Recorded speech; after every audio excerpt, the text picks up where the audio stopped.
विचारपीठावर असणारे आणि समोर असणारे सगळेच मान्यवर, मला फार छान वाटतंय. बऱ्याच दिवसांनी मी शाळेमध्ये आलेलो आहे आणि शाळेत आले की मला माझ्या शाळेचे दिवस आठवतात. शाळेतली सगळी लहान मुलं अशी छान समोर बसलेली आहेत. तुम्हाला गंमत सांगतो, एकदा मी एका शाळेमध्ये भाषणाला गेलो होतो आणि मी भाषणाला उभा राहिलो आणि मुलांनी गोंधळ सुरू केला. तुम्ही मुलं काही फार शहाणी मुलं आहात, त्यामुळे तुम्ही काही गोंधळ करत नाही आहात, तुम्ही सगळे शांतपणे ऐकतायत. पण ती मुलं मात्र गोंधळ करत होती. गोंधळ सुरू केला आणि गोंधळ सुरू केल्यानंतर मी मुख्याध्यापकांकडे बघितलं की काय आता या मुलांचं काय करायचं. तर मुख्याध्यापक मला म्हटले, सर पोरं ऐकत नसतात, तुम्ही बोलत राहा.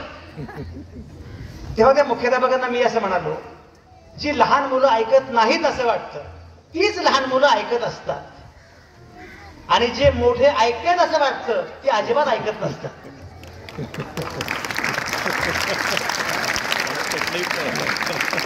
मुलं गोंधळ करतात पण तरीही मनापासून ऐकतात, आणि मोठे फक्त ऐकल्याचा अभिनय. आणि दुसरं असं आहे, यांच्याशी बोलून काही उपयोग आहे का? यांचं यापेक्षा वाईट काही होणार नाही. जे काही व्हायचं ते झालेलं आहे. तेव्हा तुमच्याशी बोलणं, तुमच्या सोबत बोलणं जास्त महत्वाचं आहे. आणि म्हणून सतीश बागल जेव्हा मला म्हटले की संजय तुला माझ्या शाळेत यायचंय, आता सतीशने खूप माझ्याबद्दल सांगितलं, पण खरं म्हणजे आम्ही खूप जवळचे, खूप घट्ट, खूप प्रेमाचे मित्र आहोत. आणि आपला एक मित्र गावाकडे जाऊन काहीतरी काम करतोय, काम करू पाहतोय, नव्या पिढीसाठी काहीतरी करतोय, याचा मला प्रचंड आनंद आहे. आणि मला सगळ्यात छान असं वाटलं की जी शाळा उभी राहिली आहे ही या गावकऱ्यांनी उभी केलेली आहे. एवढी मोठी गोष्ट आणखी कुठली असू शकत नाही. याचं कारण आहे, हे अंकुश मगाशी म्हणाला, पण अंकुश या गावामध्ये महात्मा गांधी येऊन गेले. त्यामुळे या गावाला हे माहिती आहे की आपल्याला काही करायचं असेल. गांधीजींनी त्या कालावधीमध्ये शाळा सुरू केली. त्या शाळेचं नाव नई तालीम. तुम्हाला काही करायचं असेल तर नव्या मुला मुलींशी बोललं पाहिजे, या पोरापोरींशी बोललं पाहिजे. आणि जो देश मुला मुलींशी बोलत नाही त्या देशाला भवितव्य नाही, असं महात्मा गांधी म्हटलं. मला याचा आनंद आहे. आपल्या वडिलांच्या स्मृत्यर्थ, तर म्हणजे पांडुरंग अण्णा यांच्या स्मृत्यर्थ या प्रकारच्या कार्यक्रमाचं आयोजन करावं असं सतीशला वाटलं. सतीश, तुम्ही मगाशी जे म्हटलात ते अतिशय महत्वाचं आहे. ती सुरुवात आहे आणि दरवर्षी या प्रकारचे कार्यक्रम झाले पाहिजे. मुलं बोलतायत, मला अत्यंत आनंद आहे. वक्तृत्व स्पर्धेमध्ये जवळपास 60 मुलांनी भाग घेतला. मुलं बोलतायत, मुलं आपला मुद्दा मांडतायत, मुलं विचार करतायत, हे अत्यंत महत्वाची आणि छान गोष्ट आहे. आणि म्हणून सतीश, मला असं वाटतं की गावागावामध्ये जर या प्रकारचे प्रयोग सुरू झाले तर आपल्याला कुठलीही काळजी करण्याची आवश्यकता नाही, तर या देशाचं भवितव्य फार उज्ज्वल. सतीश म्हटला आणि सतीश सोबत सगळी टीम उभी राहील. शिवाजी शिंदे मागे जुने मित्र आहेत. तर तुम्ही गंमत बघा, मी पंढरी भूषण त्यांनी सुरू केलं, त्याही पूर्वीपासून आम्ही एकमेकांचे दीपज्योती सुरू केलं. त्यापूर्वी संचारला ते माझ्याकडे बातमीदार होते, तेव्हापासून ते माझे मित्र आहेत. आणि या सगळ्या मित्रांनी हा घाट घातला आणि सगळेच मित्र एकत्र आहेत. सतीश मगाशी म्हटलं ते फार बरोबर आहे की उल्लेख कोणाचा करण्याची गरज नाही, त्यामुळे माझे 2-3 मिनिटं वाचतील. तर मी कोणाचा उल्लेख करत नाही. आणि मी नेहमी गमतीनं सांगतो, ज्याचा उल्लेख केला नाही म्हणून त्याला स्पष्टीकरण द्यावं लागतं, तो जवळचा नाही. आणि जो जवळचा आहे त्याला स्पष्टीकरणाची गरज नाही. त्यामुळे तुम्ही सगळेच फार महत्वाचे आहात. संजय बागल आणि सगळ्या टीमला मी मगाशी सांगत होतो की या प्रकारचं काम आपण करतो आहोत, आणखी आपल्याला पुढे गेलं पाहिजे. आमच्या कॉलेजमधले काही मित्र, राजकुमार पताळे, संजय कोरके, मुद्दाम आलेले आहेत. आता कॉलेजमधले मित्र आल्यामुळे मला कॉलेजमधल्या फार खोट्या गोष्टी सांगता येणार नाहीत. मी अनेक भाषणांमध्ये कॉलेजमधल्या काही खोट्या गोष्टी सांगतो. आज काही ती फार शक्यता नाहीये, किंवा मी जरी बोललो तरी मला नंतर ते खोपच्यात घेतील आणि काही सांगतो का असं म्हणतील. त्यामुळे मला फार खोट्या गोष्टी काही सांगता येणार नाही. पण मी मगाशी म्हटल्याप्रमाणे मला अतिशय आनंद झालाय की एवढी छान मुलं माझ्या समोर आहेत. मग तुम्हाला गोष्टी आवडतात का? नक्की आवडतात? तर तुम्हाला एक गोष्ट सांगतो. हो म्हणतोय का दम देतोय? हा बर, तर तुम्हाला एक गोष्ट सांगतो. एका गावामध्ये अशाच प्रकारचं एक व्याख्यान असतं. त्या व्याख्यानाला एक वक्ते माझ्यासारखे असं येतात आणि समोर खुर्च्या ठेवलेल्या असतात. काय ठेवलेल्या असतात? खुर्च्या. ते येतात, भाषणाला सुरुवात करतात आणि भाषणाला सुरुवात केल्यानंतर सगळ्या खुर्च्या भरून जातात, सगळे लोक बसलेले असतात.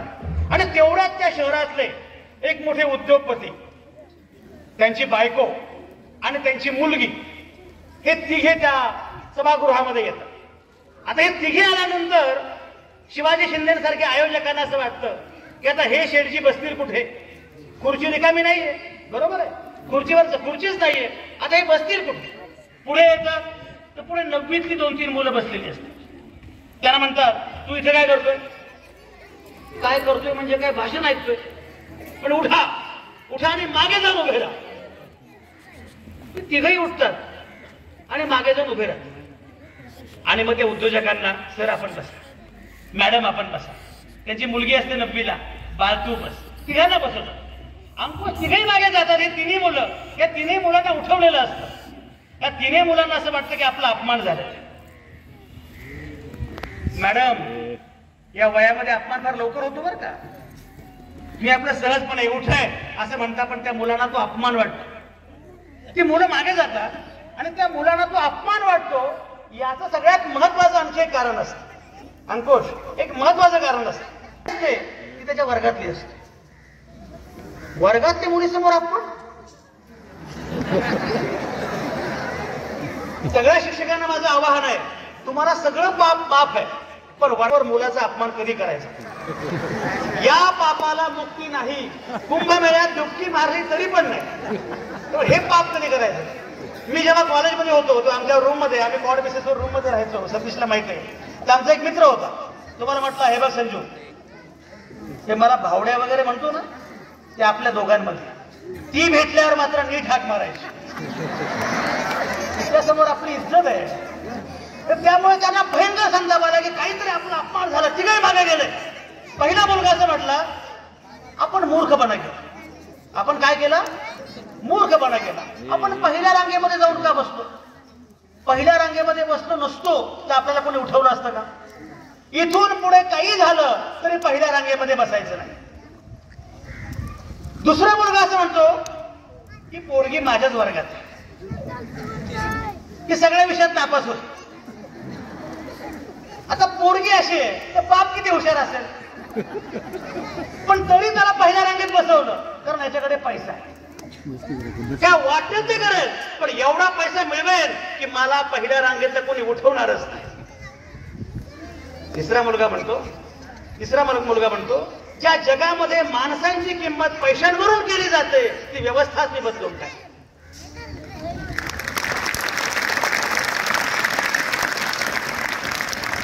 घटना एकच आहे, त्या घटनेकडे आपण कसे बघतो त्यावर अवलंबून आहे आपण काय होणार, आणि त्यावर अवलंबून आहे आपण काय नाही होणार. एक लक्षात घ्या, केवळ वेगळ्या जातीमधला आहे म्हणून ज्याच्या अंगावर पुस्तकं फेकून दिली जात होती हे भीमराव रामजी आंबेडकर काय पहिले होते का, पण ते डॉक्टर बाबासाहेब आंबेडकर. सह्याद्रीच्या दरेखोऱ्यामध्ये जेव्हा जुलूम सुरू होते तेव्हा जुलूम सहन करणारे शिवाजी भोसले हे पहिले नव्हते, पण ते छत्रपती शिवाजी महाराज. लग्नाच्या वरातीमध्ये त्याला हाकलून दिलं गेलं असे ज्योतिराव गोविंद फुले हे पहिले नव्हते, पण ते महात्मा फुले झाले. एखादी घटना घडते त्या घटनेवर आपण विचार काय करतो त्यावर अवलंबून आहे तुम्ही काय होणार, आणि त्यावरच अवलंबून आहे तुम्ही काय नाही होणार. माझं भाषण झालं, एखादा पोरगा काय म्हणेल काय बोर केलं, एखादा काय म्हणेल काय टाइमपास, एखादा म्हणाल आता काय पुण्यात आलेली माणसं, एखादा म्हणाल बरं झालं तर शिक्षकांपेक्षा हे बरे. शिक्षकांना किती पटलं बघा. एखादा म्हणेल की बाकी सगळं ठीक आहे, ही अशी अर्धी दाढी करून का आले. मध्यंतरी माझं राजकुमार पताळे आणि मी एका ठिकाणी आम्ही 6 महिने राहिलो ना, काही इंटर्नशिप केली. त्याच्यासमोर काही बाकी बोलू शकत नाही, त्याला सगळंच माहिती आहे. तर निपाणीला माझं व्याख्यान होतं आणि मी घाईघाईत गेलो बरं का, एकदम असं स्टेजवर गेलो असा. तर तो जो आयोजक माझा मित्र होता त्याची आई आली माझ्याजवळ आणि माझ्या तोंडावर हात फिरवला. म्हटली पोरा घाईघाईत अर्धीच दाढी करून आला का.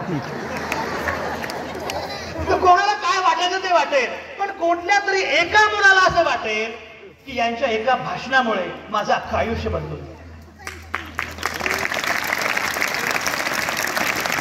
कुठल्या तरी एका शिक्षकेला असं वाटेल की यांच्या एका भाषणामुळे मला मुलांशी कसं वागायचं, कसं बोलायचं, माझं अख्खं आयुष्य पूर्णपणे बदलून गेलेलं आहे. बदल होत असतो. आम्ही जेव्हा लहान होतो ना तर आम्हाला थोरांची ओळख नावाचं पुस्तक होतं. इथे जे माझ्या वयाचे त्यांना माहिती असेल थोरांची ओळख. आता थोरांची ओळख पुस्तक आहे का शिवाजीराव? आता थोरांची ओळख पुस्तक नाही, पण टीव्ही लावला की चोरांची ओळख होती. पेपर आला की चोरांची ओळख होती. पूर्वी थोरांची ओळख नावाचं पुस्तक होतं. आमचे शिक्षक जे होते की नाही, ते शिक्षक आम्हाला फार छान शिकवायचे. थोरांची ओळख यायचंय, फळ्यावर लिहायचंय महात्मा गांधी, मग खाली लिहायचंय मोहनदास करमचंद गांधी, संजय बागल. मग पुढे यायचे म्हणायचे मोहनदास करमचंद गांधी नावाचा माणूस. पॉज. मोहनदास करमचंद गांधी नावाचा माणूस रेल्वेमध्ये बसला. रेल्वे निघालेली आहे, फक्त झुकझुक म्हणत नव्हतं नशीब. रेल्वे निघालेली आहे आणि तेवढ्यात तिकट चेकर येतो. टीसी माहिती ना तुम्हाला? टीसी येतो आणि तो मोहनदास करमचंद गांधीचं गचोरं पकडतो आणि तो म्हणतो यू आर ब्लॅक, तू कृष्णवर्णीय आहे, तू गोऱ्यांच्या डब्यामध्ये कसा काय बसलास? बकोड पकडतो आणि खाली ढकलून देतो. सर आणखी पुढे आणि म्हणायचे रेल्वेत जो बसला होता तो होता मोहनदास करमचंद गांधी आणि प्लॅटफॉर्मवर जो आला तो आला महात्मा गांधी. म्हटलं अरे बापरे, असं आहे काय? माझ्या पण गावाला रेल्वे स्टेशन होतं. माझं मूळ गाव तुम्हाला माहिती आहे का? मी मूळचा पंढरपूर तालुक्यातला. माझं मूळ गाव आहे जळोली. संजय कोरकेंना विचार, जळोली घोटी हे माझं मूळ गाव. मी जे काय BSc ॲग्रीला प्रवेश घेतला ते जळोली घोटीतल्या 7/12च्या आधारावरच घेतला. माझा 7/12 अद्यापही जळोलीचा आहे.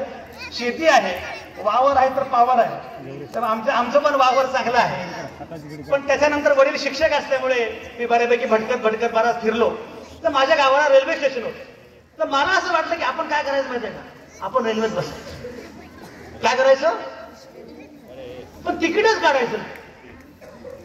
टीसी येईल, बखोड पकडेल, खाली ढकलून दे. ट्रेन मध्ये जो होता तो संजय श्रीधर आवटे आणि प्लॅटफॉर्मवर जो आला तो महात्मा संजय. म्हटलं असं होईल का? नंतर लक्षात आलं की असं केवळ एक लक्षात त्याच्यानं ढकललं गेलं. मोहनदास करमचंद गांधी एकटे नव्हते, हजारो लोकांना, लाखो लोकांना, करोडो लोकांना ढकललं होतं. पण मोहनदास करमचंद गांधींना असं वाटलं की मी हे करणार. आणि म्हणून एक लक्षात घ्या, तुमच्या आयुष्यामध्ये काय घटना येतात, काय दुर्घटना येतात हे फार महत्वाचं नाहीये, त्याच्यावर मात कशी करायची हे आपल्याला कळायला पाहिजे. सतीश पांडुरंग बागल नावाच्या माणसाच्या आयुष्यामध्ये अडचणी नव्हती असं नाही, पण त्यानं ठरवलं की मला काहीतरी वेगळं करायचं. तुम्हाला वेगळं करायचंय हे तुम्ही ठरवलं पाहिजे. आणि सगळ्यात महत्वाची गोष्ट त्यासाठी शिक्षकांनी आणि पालकांनी आपल्या मुलांमध्ये वेगळेपण काय आहे ते लक्षात घेतलं. सतीश बागल डेप्युटी कलेक्टर झाले, तू पण डेप्युटी कलेक्टर हो. हा काय त्रास आहे? तो सतीश बागलांचा त्रास आहे. आम्ही कशाला व्हायचं डेप्युटी कलेक्टर? आपल्याला जे हवं ते करता आलं. तुम्हाला माझी गप्पा सांगू का? माझी सांगू गोष्ट. मी शाळेमध्ये अत्यंत स्कॉलर विद्यार्थी होतो. 4थीला मी स्कॉलरशिप परीक्षेत राज्यात पहिला, 7वीला स्कॉलरशिप परीक्षेत राज्यात पहिला, 10वीला मी गुणवत्ता यादीमध्ये आलो. मला 90% मार्क्स 10वीला. मी 11वी तेव्हा काय होतं माहितीये का? हुशार मुलगा आहे ना डॉक्टर हो, हुशार मुलगा आहे इंजिनियर हो, हुशार मुलगा MPSC कर. जैनुद्दीन काय उत्तम फोटोग्राफर आमचा जैनुद्दीन. किती दिवस झाले भेट नाही जैनुद्दीन. हे गंमत आहे. संजुद्दीन जैनुद्दीन हा भारत आहे. वा. तर मी गेलो 11वीला. मग मला सांगितलं सायन्सला प्रवेश घे. गेलो 11वी सायन्स. 11वी सायन्सला गेलो. बेडूक फाड, गांडूळ फाड. हा काय प्रकार आहे? म्हटलं यासाठी आपला जन्म आहे का बेडूक फाडायचा आणि गांडूळ फाडायचा? तर हे काय आपल्याला आवडत? आपल्याला हे काय प्रकार आवडत? बरं 12वी झालो. पुढे काय करायचं कळतच नव्हतं. मी आलो BSc ऍग्रिकल्चर. तर का आलो मला काही कळलंच नाही आणि माझ्या मित्रांनाही कळलं नाही. हा इथं का आलो? मी गेलो BSc ऍग्रिकल्चरला. गेल्या माझ्या लक्षात आलं आपण सगळ्यात मोठी चूक केलेली आहे. कारण 180 मुलांमध्ये एकच मुलगी. मॅडमना कळलं बघ काय दुःख झालं असेल मला. 180 मुलांमध्ये एकच मुलगी. पण तिच्यावर किती वेळा प्रयत्न करणार ना शेवटी. केलेली. ऐका ऐका, पण माणूस चिवट असतो मॅडम, लक्षात घ्या. तुम्ही किती दुःख वाटून घेऊ नका मॅडम. ऐका, मी लक्षात काय केलं, शेजारचं राजाराम कॉलेज आपलंच आहे. तेवढ्यासाठी शिवाजी विद्यापीठामध्ये मी संजय बागर शिवाजी विद्यापीठामध्ये मी डिप्लोमा इन ड्रामॅटिक्सला ऍडमिशन घेतलं. मला संजय बागर म्हटले, तुम्ही शिवाजी विद्यापीठात ऍडमिशन घेतलं तेव्हा बागर साहेब पण तुमच्या बरोबर होते का? म्हटलं मी स्पर्धक सोबत कशाला नेईल. तर डिप्लोमा इन ड्रामॅटिक्स केलं, सगळं केलं. पण तुम्हाला मी गंमत सांगतो, बीएससी ऍग्रिकल्चर होत होतो. या सगळ्या पोरांचा उद्योग एमपीएससी. मला लोक म्हणलं तू एमपीएससी, तू युपीएससी कर. म्हटलं आपला प्रॉब्लेम आहे. आपला प्रॉब्लेम असा आहे की आपण काही मंत्र्यांना येस सर म्हणू शकणार. आपण मंत्र्यांना विचारणार, सर आपण गुवाहाटीला का गेलो? आपण येस सर काही म्हणू शकत नाही. आपला प्रॉब्लेम आहे पहिल्यापासून. सर पण हे मध्येच तुम्ही गुलाबी जॅकेट घालायला का सुरुवात केली, असं आपण विचारणार. आपण काही मंत्र्यांना येस सर म्हणू शकत नाही. आपण करायचं काय? मग मला कोणीतरी सांगितलं की संजू तू एक काम कर, तू पत्रकार. तेव्हा सगळ्यांनी माझ्या करिअरला श्रद्धांजली वाहिली. एवढा चांगला पोरगा डॉक्टर झाला असता, कलेक्टर झाला असता, काही ना काहीतरी बिचारा बरा झाला असता, पत्रकार झाला. पण त्यात आणखी गंमत होती, मी गावातला, आमच्या गावामध्ये पत्रकार म्हणजे लोकांना माहितीच नव्हतं. अजूनही माहिती नसतं अनेक ठिकाणी. माझ्या गावामध्ये एक पान टपरी होती. ते पान टपरी राजू नावाचा पोरगा चालवायचा. तो तंबाखू विकायचा आणि पेपर पण विकायचा. आणि मध्ये मध्ये पेपरात बातम्या पाठवायचा. गावातले लोक त्याला पत्रकार म्हणाले. लोकांना वाटलं हा असाच पत्रकार होणार आहे. पण एवढा शिकला तू. त्याच्यानंतर मी काय केलं मला माहिती नाही, पण शिक्षकांनी आणि पालकांना मी मुद्दाम सांगतो, कदाचित मी सतीश सारखा डेप्युटी कलेक्टर झालो असतो तर मी एक वाईट डेप्युटी कलेक्टर झालो असतो. मी ऍग्रिकल्चरचा प्रोफेसर झालो असतो तर मी एक वाईट प्रोफेसर झालो असतो. पण त्याही पेक्षा सगळ्यात महत्वाची गोष्ट म्हणजे महाराष्ट्रानं एक चांगला संपादक गमावला. आणि म्हणून मला असं वाटतं की मुळामध्ये आपल्या पोरांना काय करायचंय ते जरा करू दिलं पाहिजे. हे कर ते कर त्यांना हवं. आणि पालकांची अडचण काय असते माहितीये, माझं स्वप्न होतं डॉक्टर व्हायचं, मला जमलं नाही, तू हो. हा काय त्रास आहे? तुमचा त्रास आहे, याला का त्रास देता? आमचा नागराज मंजुळे तुम्हाला माहित आहे, नागराज मंजुळे 10वीला 6 विषयात नापास. किती विषयात? मी त्याला म्हटलं नागराज तू 6 विषयात कसा रे नापास झाला? तो म्हटला सर 7 विषय होते. सगळ्या विषयात नापास झालेला नागराज मंजुळे पुढे काय झालं आपण बघितलं. मला असं वाटतं याचा अर्थ तुम्ही नापास व्हा हे सांगायला मी आलेलो नाहीये. माझा मुद्दा असा आहे, मुलांना काय करायचं हे आपल्याला कळायला पाहिजे आणि मुलांना जे आवडतं ते आपण करू दिलं पाहिजे. तुम्हाला संजीव कपूर माहिती आहे का? संजीव कपूर कोणाला माहिती आहे? संजीव कपूर हा अत्यंत गाजलेला शेफ, स्वयंपाक करणारा माणूस आणि अत्यंत प्रसिद्ध. मला सांगा, समजा संजीव कपूर असं म्हटलं असतं लहानपणी, तुला काय व्हायचंय? मला स्वयंपाक करायचंय, लोक हसले असते की नाही? माझा मुद्दा असा आहे की आपल्या मुलांना हे लक्षात घेतलं पाहिजे, आपण या आताच्या कालखंडामध्ये कुठल्याही विषयामध्ये तुम्हाला करिअर करता येणं शक्य आहे. आणि म्हणून मुलांना जे आवडतं ते करू दिलं पाहिजे. हा सगळ्यात महत्वाचा पहिला भाग आहे. ते जर आपण केलं तर निश्चितपणे मुलं हवं ते करू शकतील. पालकांनी आणि शिक्षकांनी कायम लक्षात घेतलं पाहिजे की पूर्वीचा काळ वेगळा होता, आताचा काळ वेगळा आहे. मॅडम, पूर्वी काय होतं माहितीये का? आपण जेव्हा लहान होतो आपल्याला असं वाटायचं आपल्याला काहीच येत नाही, आईला सगळं येत. वाटायचं की नाही? माझी आई पुस्तकाला कव्हर घालायची, बरोबर आहे. माझे वडील सायकलमध्ये हवा भरायचे. आम्हाला असं वाटायचं की आपल्याला काहीच येत नाही, आई वडिलांना सगळं येतं. आताच्या पोरांना वाटतं आपल्याला सगळं येतं, ह्यांना काहीच येत नाही. यांना मोबाईल मध्ये नाव सेव्ह करता येत नाही, यांना साधा व्हिडिओ कॉल करता येत नाही. मागे माझे चुलते तात्या जवळीमध्ये असतात बरं का, तात्या म्हणतो आम्ही. एक तात्यांचा मला व्हिडिओ कॉल आला. मला वाटतं तात्या व्हिडिओ कॉल करायला शिकले. बघतोय तर तात्या टॉयलेट मध्ये बसले. तात्या धोतर सांभाळ. तात्या म्हणजे संजीवला का चुकून लागला. नवीन पिढीला जे समजतं, जी माध्यमं समजतात ते जुन्या पिढीला समजत नाहीत. आणि म्हणून ही जी माध्यमं आहेत जी या मुलांना समजतात ती आपल्याला कळाली पाहिजे. मला असं वाटतं की नव्या पिढीशी बोलायचं असेल तर आपण हे लक्षात घेतलं पाहिजे, त्यांना जे हवं ते आपण करू दिलं पाहिजे, त्यांना जे वाटतं ते आपण करू दिलं पाहिजे, त्यांना नक्की काय आवडतं ते आपण बघितलं पाहिजे. सक्ती करून चालणार नाही, हा पहिला मुद्दा.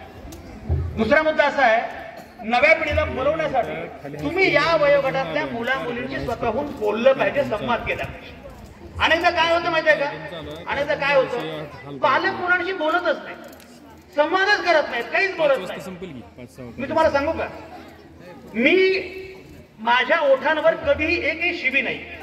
हे सगळ्यात महत्वाचं कारण काय माहिती, माझी आई आणि वडील यांनी ठरवलं की आपण एकही शिवी द्यायची नाही, आपल्या मुलांच्या ओठांवर शिवी येतात का. एक लक्षात घ्या, मुलं ते करत नाही जे तुम्ही सांगता, मुलं ते करतात जे तुम्ही करता. आई सांगते बाळा खोटं बोलू नकोस, आणि नंतर सांगते तिला सांग शेजारणीला मी घरात नाही. तुम्ही काय करता त्यावर अवलंबून आहे, तुम्ही काय करता ते मुलं बघत असतात. आणि म्हणून तुम्हाला असं वाटतं की आपल्या मुलांनी खरं बोलावं, तर तुम्हाला सुद्धा खरं बोलावं लागेल. आणि तुम्ही काय करता, मी तुम्हाला मगाशी म्हटलं ना शिवीच्या अनुषंगाने, तुम्हाला मजा सांगतो. माझा एक ड्रायव्हर होता पूर्वी, संतोष तुम्हाला माहिती आहे, ड्रायव्हर होता. तर तो माझ्यासोबत नेहमी असायचा. एकदा काय झालं, त्या ड्रायव्हरला असं वाटलं की त्याला कुठं जायचं होतं, सुट्टी घ्यायची. तुम्हाला पण बदली ड्रायव्हर मी घेतला, दुसरा ड्रायव्हर घेतला. त्या दुसऱ्या ड्रायव्हरला घेऊन मी मुंबईला गेलो आणि मुंबईवरून परत आलो. तर माझ्या या ड्रायव्हरला काय उत्सुकता की तिथे काय घडलं. तो परत आला. परत येताना काय झालं होतं, टोल नाक्यावर जरा गडबड झाली होती, टोल नाक्यावर जरा ट्रॅफिक जाम झालं होतं. आणि तेव्हा मी साम टीव्हीला संपादक होतो, माझा शो सुरू होता. तो लोक मला बऱ्यापैकी बघितले की चेहरा ओळखायचे, अरे सर तुमचा शो आम्ही बघतो वगैरे, गोंधळ सुरू होता. आणि मी जरा आरडाओरडा केला त्या टोल नाक्यावर, हा ट्रॅफिक जाम होता. आणि मग परत पुढे आलो. मी परत आलो, सगळं झालं. माझ्या जुन्या ड्रायव्हरनं माझ्या या एक दिवसाच्या ड्रायव्हरला विचारलं काय काय झालं. तो म्हणे काय काय म्हणे, परत येत होते साहेब म्हणे, टोल नाक्यावर भांडण झालं. साहेब काय म्हणे, साहेबाचा दबदबा जोरात आहे, साहेबांनी हे शिव्या दिल्या काय. तो माझा ड्रायव्हर काय म्हटला, साहेबांचा दबदबा जास्त हे खरंय, पण एक खोटं वाक्य तू बोललास, साहेबांनी शिव्या दिल्या हे खोटं वाक्य. ही खात्री तुमच्याबद्दल असली पाहिजे. आपल्या मुला मुलींशी बोलताना आपण काय बोलतो, आपण कशा प्रकारे वागतो हे आपण नीटपणे ठरवलं पाहिजे. आणि मला असं वाटतं की हे जर केलं तर निश्चितपणे आपल्याला उद्याच्या पिढीसाठी काहीतरी करणं आवश्यक आहे. एक लक्षात घ्या, मला नेहमी असं वाटतं, आपण अनेकदा असं म्हणतो मी बंगला बांधला, मी घर बांधलं, मी अमुक केलं, मी ढमुक केलं, सगळं केलं. अरे पण उद्याच्या पिढ्यांसाठी आपण काय करतो, हा सगळ्यात महत्वाचा मुद्दा आहे. मला एक भीती काय वाटते माहितीये का, आज मुद्दा मी तर सांगितलं पाहिजे, कारण हे गाव क्रांतिकारकांचं गाव, स्वातंत्र्य चळवळीतलं गाव आहे, समतेच्या लढ्यातलं गाव आहे. म्हणून मुद्दाम सांगितलं पाहिजे, नव्या पिढ्यांमध्ये जातीय विकार वाढत चालले. बाकी तुम्ही काय वाटेल ते करा, पण तुमच्या पोरांना माणूस करा, एवढं मात्र नाही.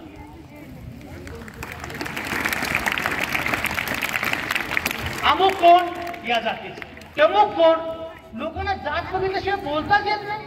पण हे पूर्वी होतं हे मला मान्य आहे, आता तरी कळायला पाहिजे. की मागे गंमत सांगितली होती, अकोला नावाचं विदर्भातलं एक गाव आहे. तुम्हाला अकोला हे शहर माहिती नसेल कदाचित. तिथे मी गेलो होतो लोकमतचा संपादक म्हणून. ती जुनी 20 वर्षांपूर्वीची गोष्ट अण्णासाहेब. आणि गेलो मी बॅग वगैरे घेऊन गेलो. तर गेल्या गेल्या लोकांचा प्रश्न, तुमचं नाव संजय आवटे म्हणजे कोण. म्हटलं आवटेचा काही अर्थ नाही शब्दकोशामध्ये. नाही पण आवटे म्हणजे काय, मला कळलं ना, जातीशिवाय काय बोलताच येत नाही. पण तेवढं काय झालं माहितीये का, तिथे गंमत अशी आहे की तिथे सगळ्या प्रकारचे लोक होते. तिथे ब्राह्मण गल्ली पण आहे, मराठा सेवा संघाची स्थापना अकोल्यातच झालेली आहे, आणि बौद्ध पण मोठ्या संख्येत. तर ब्राह्मण संघटनेचे लोक माझ्याकडे आले. मला म्हटलं एका वाचनालयाचं उद्घाटन आहे, आपण यावं अशी आमची विनंती आहे. म्हटलं बरं येतो. त्यात अडचण काय लोकांची माहिती आहे का, माझं नाव आहे संजय श्रीधर आवटे. हे जो जे वांछिल तो केला. संजय कांबळे असतं, संजय पाटील असतं, संजय गोखले असतं, जरा परवडतं ना. पण हे संजय श्रीधर आवटे म्हणजे काय झालं. मला म्हटलं कुठल्या विषयावर बोला. म्हटलं तुम्ही सांगा. म्हणजे संत ज्ञानेश्वरांचं पसायदान या विषयावर बोला. म्हटलं अरे माझा आवडता विषय आहे. त्या बड्या बंड वाल्यात ज्ञानेश्वर माने पहिला. अरे म्हटलं मी पंढरपूरचा आहे, माझ्या घरात वारी आहे. मग अशा अण्णांबद्दल सांगत होते, पांडुरंग अण्णांबद्दल. वारकरी माणूस शेवटपर्यंत वारकऱ्यासारखाच जगला, वारकऱ्यासारखाच राहिला. 93 वर्ष जणू काही वारी केली आयुष्याची, अशा प्रकारे जगला. म्हटलं मी पण वारकरी, होय होय जाय जाय तू पंढरी, होय होय वारकरी असं म्हणणारं. म्हटलं मी पण वारकरी. ज्ञानेश्वरांवर म्हटलं मी नक्की बोलेन. मी 2.5 तास भाषण केलं ज्ञानेश्वरांवर. काळजी करू नका, आत्ता एवढ्या वेळ बोलणार नाही. 2.5 तास भाषण केलं. माझं भाषण झाल्यावर म्हटलं, अरे तुम्ही ज्ञानेश्वरांवर भाषण केलं, बरं झालं, किमान एक ब्राह्मण माणूस संपादक म्हणून आला. म्हणजे त्या ज्ञानेश्वरांना तुम्ही तेव्हा ब्राह्मण मानत नव्हता, आता बरे मानायला लागला. मग मला म्हणाले, काय हे आपलं डोक्याचं क्षेत्र आहे, बाकीच्या ठिकाणी चालतो, हो आपल्या क्षेत्रात तरी आपला माणूस पाहिजे. म्हटलं बरं बरं, तुम्ही म्हणता मी ब्राह्मण, ठीक आहे. काही दिवसांनी तिथे पुरुषोत्तम खेडेकर, आहा साळुंके वगैरे आले माझ्या ऑफिसमध्ये. आणि ते बाहेर जर म्हटले, हे आवटे सगळे पश्चिम महाराष्ट्रामध्ये मराठा असतात. त्यांना शोध लागला, तो काही शोधाला अर्थ नव्हता, पण शोध लावतात हे लोक. झालं, मला सांगितलं म्हणे मराठा सेवा संघाचा एक कार्यक्रम आहे, त्या कार्यक्रमात प्रमुख वक्ते तुम्ही. म्हटलं मी जातीच्या स्टेजवर जातो. ते म्हणे आम्ही बॅनर काढून टाकू, पण तुम्ही येऊन भाषण करा. मी गेलो आणि मी म्हटलं सगळ्यांनी एक लक्षात ठेवलं पाहिजे, महात्मा गांधीजींनी जे सांगितलं, आंतरजातीय लग्न केल्याशिवाय जात जपणार नाही. माझं भाषण झाल्यावर बिचारे उठले आणि म्हणे आवटे बोलले, जरा वाईट बोलले, पण आपलाच माणूस झालं. त्याच्यानंतर अंकुशराव 6 डिसेंबर आला. 6 डिसेंबरला माझी भाषणं बाबासाहेबांवर सुरू झाली सगळीकडे. शेवटचं भाषण त्या सप्ताहातलं इतकं जोरदार झालं, मी जवळपास 1.5-2 तास बाबासाहेब सांगत होतो, जय भीम म्हणजे काय वगैरे सांगत. माझं भाषण झालं, आयोजकांनी मिठी मारली, जय भीम साहेब, सांगितलं नाही तुम्ही आमच्याच आहात. सगळं झाल्यानंतर एक 2 वर्षी मी अकोल्यामध्ये होतो. तिथून माझी बदली पुण्याला झाली आणि माझा निरोप समारंभ अकोला शहरानं आयोजित केला. कदाचित लोक संपादकाचा असा पहिला निरोप समारंभ असेल. सगळं गाव लोटलो, सगळे प्रकाश आंबेडकर स्टेजवर होते, अरुण दिवेकरराव मंत्री होते, ते स्टेजवर होते, सगळी मंडळी होते. सगळ्यांनी मला माझा निरोप समारंभ दिला की साहेब तुम्ही आमच्या भागात आलात आणि खूप मोठं काम केलं. सूत्रसंचालन करणारे एक प्राध्यापिका होते, अंकुश कसा आहे आपला, सूत्रसंचालन करणाऱ्या प्राध्यापिका होते. त्यांनी मला बोलावण्यापूर्वी मला असं म्हटल्या, आणि आता मी पाचारण करणार आहे संजय आवटे या. आणि त्या पुढे म्हटल्या, संजय आवटे सर, मी नाट्यशास्त्रामध्ये डिप्लोमा केला हे तुम्हाला कळायला पाहिजे की नाही. संजय आवटे सर, तुम्ही 2.5 वर्ष होता अकोल्यात, पण जात नाही कळू दिली, आलेला पाडा. मी माझ्या भाषणामध्ये असं म्हणालो की मी अकोल्यामध्ये 2-2.5 वर्ष होतो. ज्या अर्थी ब्राह्मणांना मी ब्राह्मण वाटलो, ज्या अर्थी मराठ्यांना मराठा वाटलो, ज्या अर्थी बौद्धांना बौद्ध वाटलो, त्या अर्थी मी खरा खुरा माणूस आहे.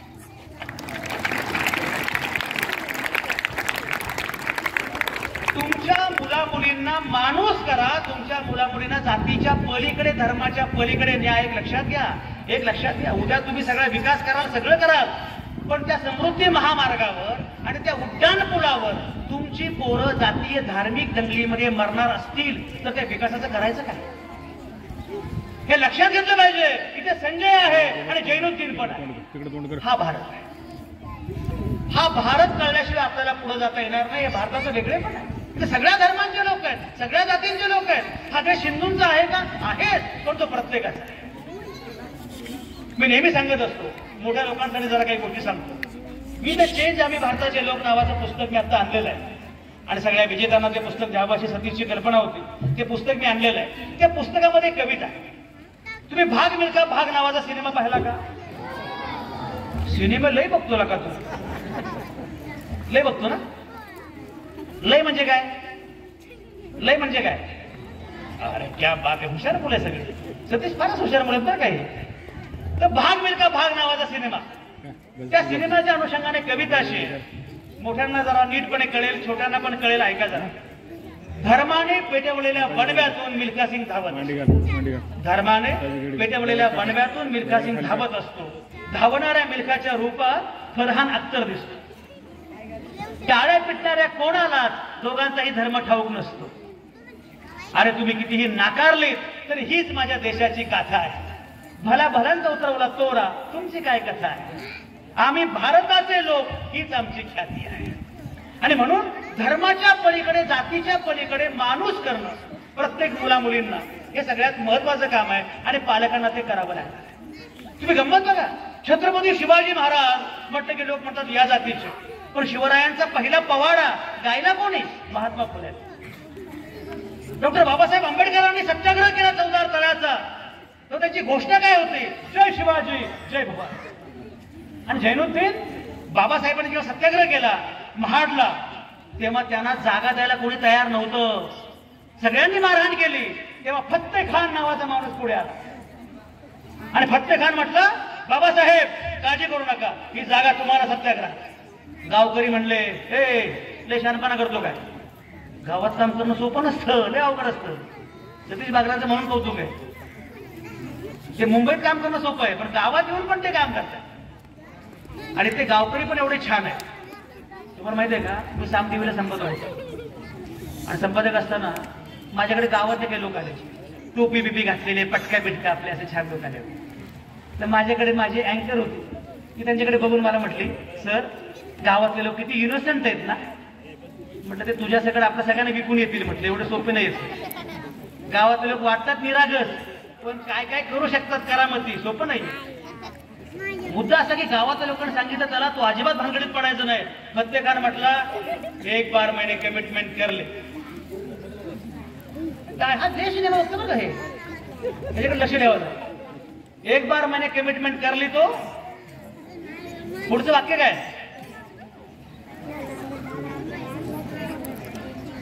हात वर कर.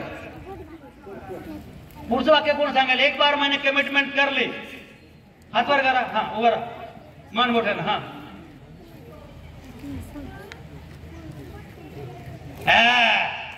एक बार मैंने कमिटमेंट कर ले तो मैं खुद की भी नहीं सुनता.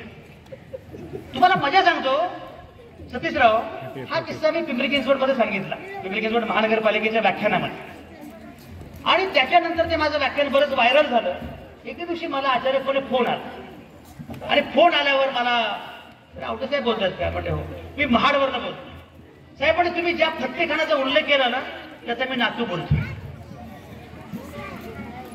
आणि म्हणजे मला माहिती नव्हतं माझा आजोबा एवढा मोठा होता. म्हणजे आपला सगळ्यांचाच प्रॉब्लेम हा आहे की आपला आजोबा फारच मोठा होता हे नातवांना कळतच नाही. आपले आजोबा पणजोबा फार मोठे होते, त्यांच्या खांद्यावर आपण उभे आहोत, आपल्याला हे कळत नाही.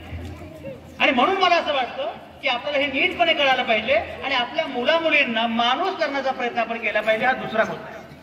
तिसरा मुद्दा तुम्हाला सांगू का, सगळ्यात महत्वाचा. इथे शिक्षिका मोठ्या संख्येने आहेत आणि मला शिक्षकांविषयी फार प्रेम आहे. तर माझी आई पण शिक्षिका होती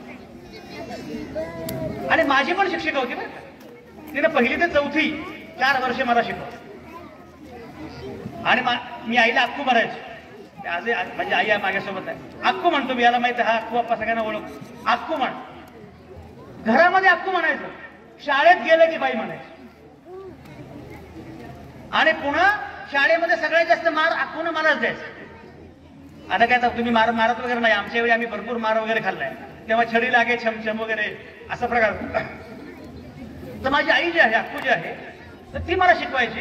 आणि ते सांगत होतो की जेव्हा आम्ही घराच्या बाहेर जायचो तेव्हा मी अक्कूचा हात पकडायचो, पण जेव्हा चौकात यायचो तेव्हा अक्कू माझा हात पकडायची. एक असा काळ होता की महिलांना बाहेर जाताना भीती वाटायची.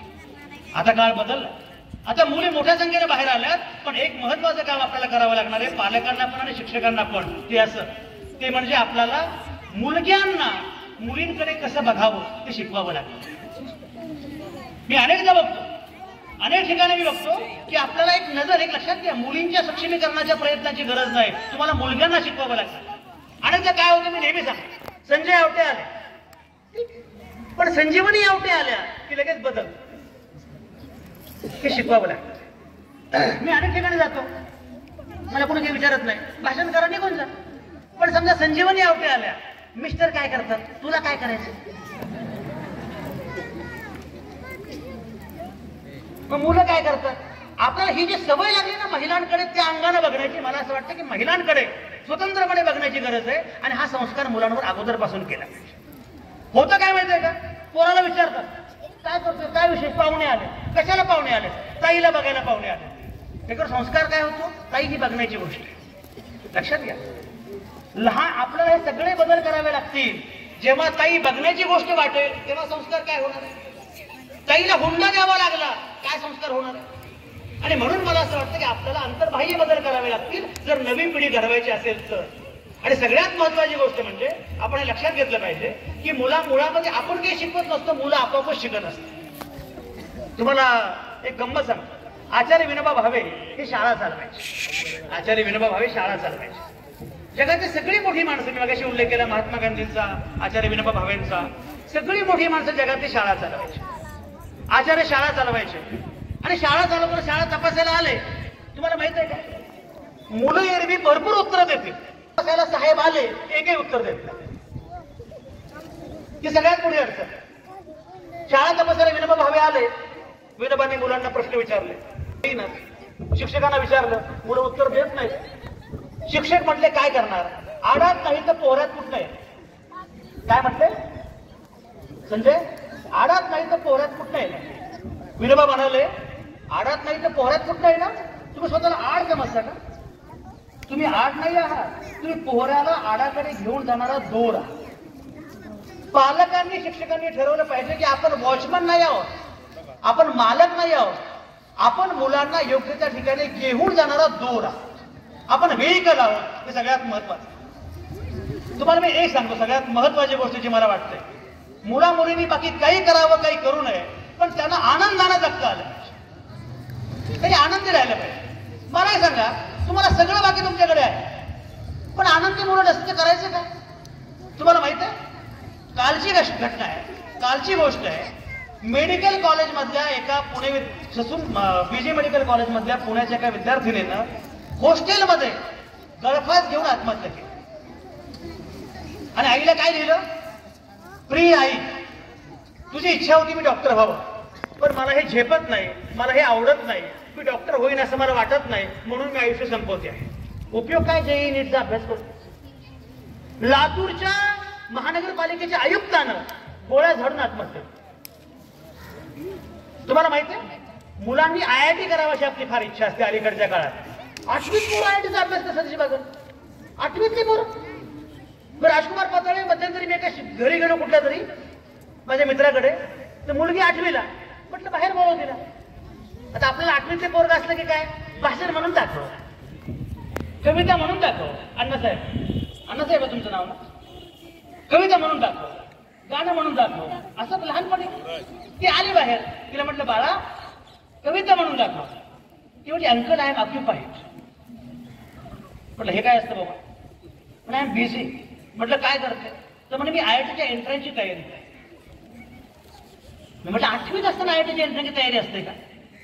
आम्ही जेव्हा लहान होतो तेव्हा कोणी आलं पाहुणे, संजू हाताची घडी, भाषण म्हणून दाखव. 15 ऑगस्टचं भाषण 26 जानेवारीपर्यंत पाठ ठेवायचं. 26 जानेवारीचं भाषण 15 ऑगस्ट पर्यंत पाठ ठेवायचं. अध्यक्ष महाशय आणि बंधू भगिनींनो, आदरणीय व्यासपीठावरील सतीश बागेल सर आणि बस दान दान दान दान दान दान दान दान सगळं झालं. बाळाच्या किंवा चाराने, तेव्हा चाराण्याचं महत्व फार होतं. आणि मग पुन्हा मोठेपणे तो कोण होणार. परवा मी फेसबुकवर एक विनोद बघितला. त्या लहान मुलाला विचारतात, बाळा तो मोठेपणे कोण होणार. तो म्हटला मी काही होईल, पण असे मूर्खासारखे प्रश्न विचारणार नाही. आणि तुम्ही एवढे मोठे झाला, अजून तुमचं काय झालं नाही, मला काय विचारणार. पण अडचण काय की 8वीतल्या मुलांनी नाचलं पाहिजे, वाचलं पाहिजे, खेळलं पाहिजे, बागडलं पाहिजे. अरे तुम्हाला कल्पना नाही, एक लक्षात घ्या, पालकांसाठी सांगतोय, शिक्षकांसाठी सांगतोय. कोटा नावाचं गाव आहे, जिथे फक्त नोटा असतात. कोटा नावाचं गाव आहे, तिथे IITच्या एंट्रन्सची तयारी करून घेतली जाते.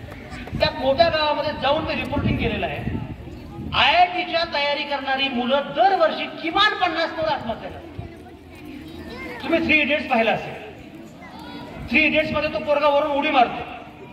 पिक्चर असल्यामुळे तो वाचतो, पण खरी खुरी पोरं मारतात. कशाला मारता मुलांना, तर आनंदाने जगू द्या ना, हवं ते करू द्या. तुम्हाला मी एक गंमत सांगतो. आमची 180 जणांची बॅच होती, बरोबर आहे, BSc ॲग्रीची. किती? 180. आणि मुली किती होत्या? मला कळालं म्हणजे 180 जण आम्ही होतो. आम्ही दरवर्षी एकत्र भेटतो. कधी गोव्यात, कधी पालघर, कधी पुणे, कधी दुबई, असे आम्ही दरवर्षी.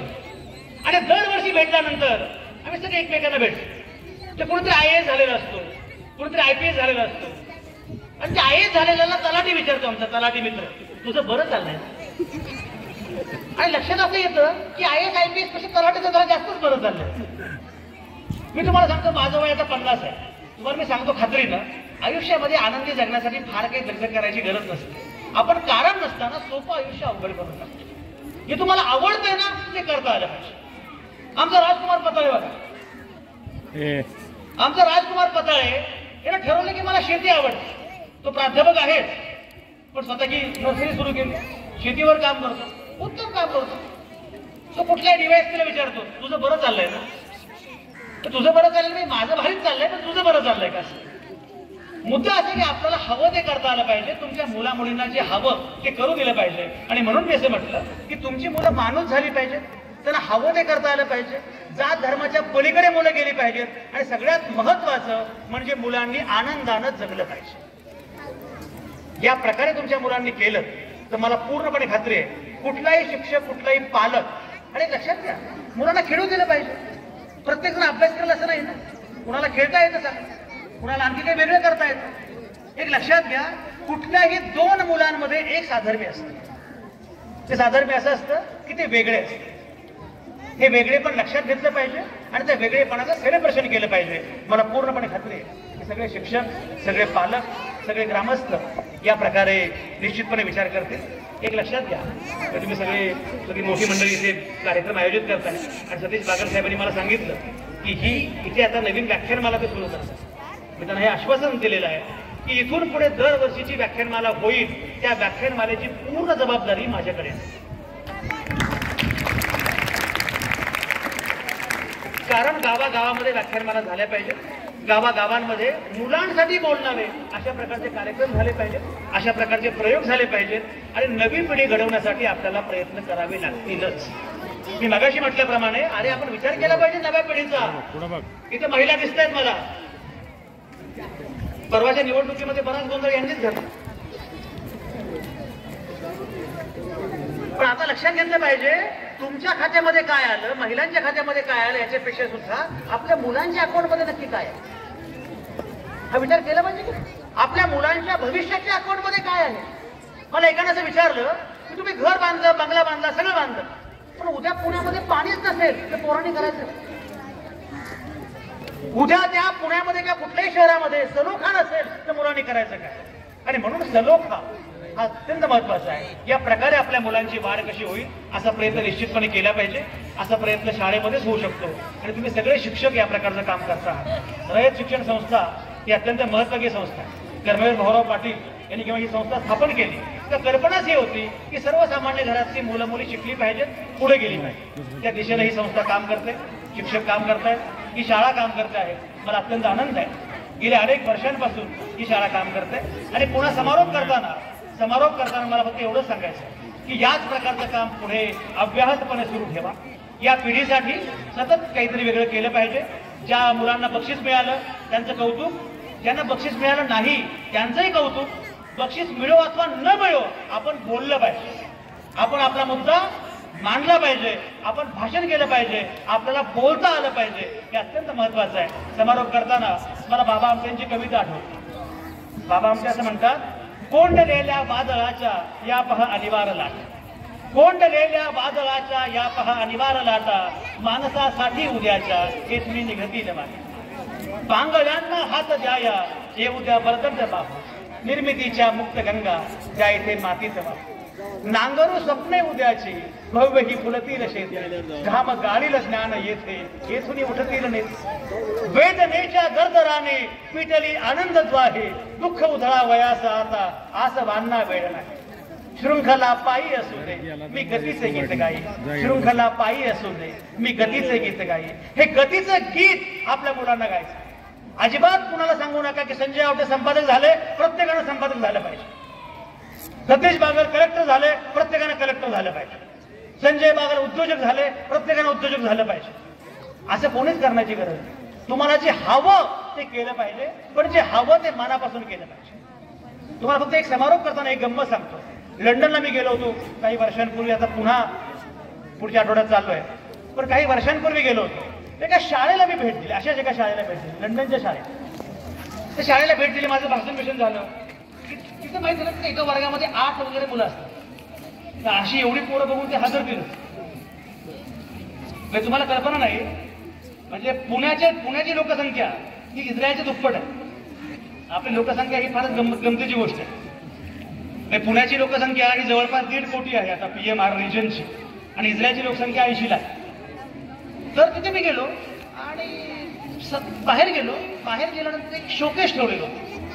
त्या शोकेसमध्ये अण्णासाहेब शोकेसमध्ये मेमेंटो होते, बरेच काही असे मेमेंटो. तर म्हटलं हे काय आहे? तर म्हणजे हा ऑस्कर आहे, ऑस्करची प्रतिकृती होती. हा ऑस्कर आहे. हे 2 काय आहे? 2 नोबेल आहे. हे 3 काय आहे? ऑलिम्पिकचे गोल्ड मेडल. म्हटलं हे का ठेवले? आमच्या विद्यार्थ्यांनी मिळवले. म्हटलं एवढे आमच्या अख्ख्या देशाला नाही मिळवलेले, तुमच्या एका शाळेने मिळवले. तर ते असं म्हटले, आमच्या शाळेमध्ये आम्ही फक्त अभ्यास परीक्षा वगैरे करत नाही, आमच्या शाळेमध्ये मुलांना ऑस्कर पण मिळाले पाहिजे, मुलांना नोबेल पण मिळाले पाहिजे, मुलांना ऑलिम्पिक पण मिळालं पाहिजे, यासाठी का.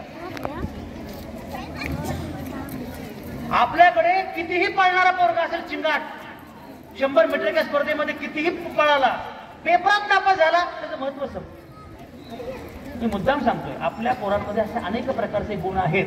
आपल्या मुलांना या प्रकारचं आकाश, या प्रकारचा अवकाश दिलं पाहिजे, संधी दिल्या पाहिजे. ते दिलं तर आपली मुलं निश्चितपणे फार चांगला पराक्रम करतील अशी मला पूर्णपणे खात्री आहे. मला खूप आनंद आहे. मी मगाशी उल्लेख केल्याप्रमाणे सतीश बागर सारख्या माझ्या प्रेमळ मित्राच्या या कार्यक्रमाला मला येता आलं, आणि पांडुरंग अण्णांच्या स्फूर्त्यर्थ त्यांना अभिवादन करण्याची संधी मला या निमित्तानं मिळाली. शिवाजी शिंदेसारखे माझे मित्र श्रीनिवास पण, त्यांची पुढची पिढी पण लगेच इथे आलेली आहे, आणि आता काही नवे आमचे मित्र पण जॉईन झालेले आहेत. भारत बिराजदार हे कधीच वर्गातही लवकर आले नाहीत, लेटच यायचे होतं. तेव्हा त्यांच्याबरोबर मी पण असायचो, आणि आम्हाला फिशपॉन्ड पडला होता, लेट पण थेट. आणि आणखी एक फिशपॉन्ड होता, मेरे जागने से कुछ देर पहले अरे मेरी तकदीर सो जाती है, मैं देर करता नहीं, देर हो जाती. असे हे भारत बिराजदार आहे. आपले हरिश्चंद्र ढेरे आहेत. अरे क्या बात आहे, विनायकराव खूप दिवसांनी मला भेटले. विनायक जाधव इथे आलेले आहेत. हे सगळी मंडळी इथे या निमित्ताने आले. आमचा सावता माळी आहे. हे सगळे मित्र मला खूप दिवसांनी भेटले. ही मैत्री आपली अशीच राहील. आणि एक लक्षात घ्या, आजचा दिवस आहे 8 ऑगस्ट, क्रांती दिन आहे. 8 ऑगस्ट 9 ऑगस्ट हे क्रांती दिन होते. चले जाव चळवळीमध्ये सगळ्यात महत्वाचे दिवस होते हे. आता आपल्यालाही म्हणायचंय, विषमता, निरक्षरता चले जा. आपल्यालाही म्हणायचंय धर्मांधता चले जा. आणि हे चले जा म्हणायचं असेल आणि क्रांती करायची असेल तर या नव्या मुला मुलींशी संवाद करावा लागेल. तो करण्याचा प्रयत्न सतीश बागल यांनी सुरू केलेला आहे. सतीश बागल तुमच्या प्रयत्नांसोबत मी सदैव आहे, सदैव असेल एवढं आश्वस्त करतो. थांबतो. जय हिंद.